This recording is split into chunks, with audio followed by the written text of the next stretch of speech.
This is how I filmed and edited my short film, I'll Be Fine.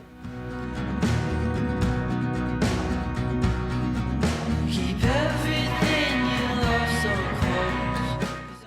The process took about a week and was planned out in production call sheets. These described who was needed and what was needed and the time everything would happen. All of these days, myself and occasionally Luna Grazan, the boom operator, arrived at least 30 minutes before call. This was so we could set up the lights and all the equipment needed. When filming, unfortunately, I did not record any footage of how the spaces were set up. However, I did take several photographs when I remembered to do so. This also included a Polaroid of myself while filming scene 5. The setup of equipment proved quite successful for most of the footage I recorded. However, any issues that I did experience were realised while editing the footage in post. I began editing by importing all of the footage into Premiere Pro.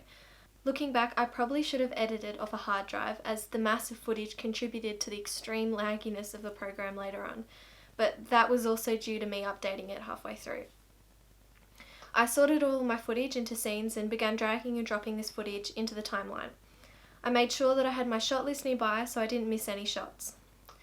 A lot of my first edit was unfortunately cut, as when I completed it the total time was over the 10-minute restriction. The title screen was the first imported graphic I added to the film. I had already chosen the font and was fairly set on the colour, so it was pretty straightforward to add. I used the song Close Enough by Alexander Briggs to accompany the title screen.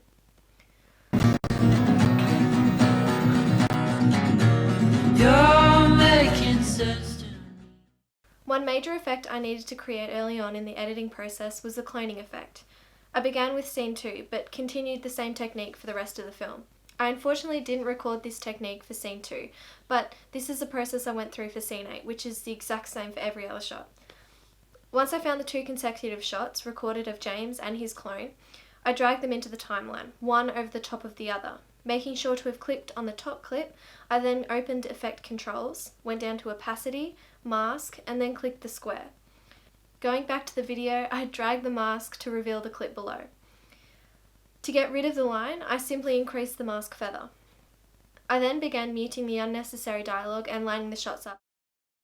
Some of the scenes, such as scene 4, needed a lot of fiddling to get the 2 shots lined up, as the camera had moved during filming, but after much tedious editing, the shots lined up pretty well.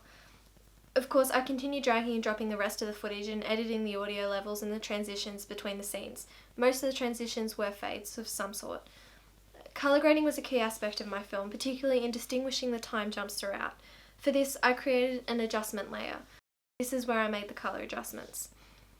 For my colour grading, I first tried to do it from scratch, however this proved very difficult, as I had found in my production exercises earlier in the year. I then looked into downloading pre-made LUTs, which you can download free from online. I downloaded a free set of 35 from rocketstot.com. I then browsed through the options and decided on Kodak 5218, Kodak 2359 and Trent 18. I then altered these slightly until I was happy with them, ensuring that the flashbacks reflected a warm tone and the clone scenes reflecting a darker and cooler tone. This was to help emphasise the emotions felt by James in the particular scenes. The last section I had to edit was the credits. This was a technique I'd picked up earlier in the year of masking the text to create a wiping effect as the text became covered by an object. This is also similar to the cloning effect I've used earlier. I typed in the text I wanted to and then clicked Effect Controls, went down to Opacity and then to Mask and clicked the square. Then I went across to the first frame that the hand covered the text. I clicked Mask Path, then dragged the box to get rid of the text. Then went on to the next frame and did the same until all the text was gone. Again, this was very tedious and took a large amount of time, but I think it was definitely worth it. I then created a simple credit roll to play at the end, and I did this with a graphic template already made by Adobe. This simply meant that I had to add the text I wanted to use and change the font. Editing this film took a lot longer than I had first planned, and I was making adjustments right until the day before. A lot of these were in response to feedback I received at a test screening, which proved really helpful in creating my final product. Overall, I'm really happy with how my final product turned out, and I'm really proud of it. Hope you enjoyed it.